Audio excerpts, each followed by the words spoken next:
সাবেক প্রধানমন্ত্রী শেখ হাসিনার বেসরকারি শিল্প ও বিনিয়োগ বিষয়ক উপদেষ্টা সালমান এফ রহমানের বেক্সিমকো গ্রুপের ১৬৯ প্রতিষ্ঠানের তত্ত্বাবধায়ক নিয়োগের আদেশ বাতিল করেছেন হাইকোর্ট। বুধবার বিচারপতি ফারাহ মাহবুব ও বিচারপতি দেবাশিস রায়ের হাইকোর্ট বেঞ্চ এই রায় দেন। বাংলাদেশ ব্যাংকের আইনজীবী ব্যারিস্টার রুহুল কুদ্দুস জানান, এখন নিজস্ব তত্ত্বাবধানে প্রতিষ্ঠান চালাতে পারবে অন্যতম শিল্প গ্রুপটি।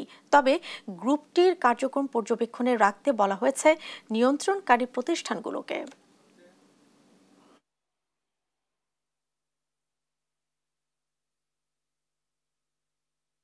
বাংলাদেশ ব্যাংক সুপ্রিম কোর্টের হাইকোর্ট বিভাগের নির্দেশনা মেনে সকল প্রতিষ্ঠানে রিসিভার নিয়োগ করেছিল।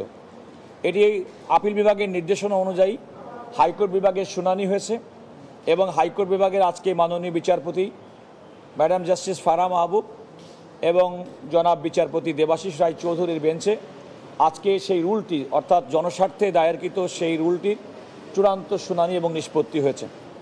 আদালত ৯টি পর্যবেক্ষণ সহ এই রুলটি নিষ্পত্তি করেছেন।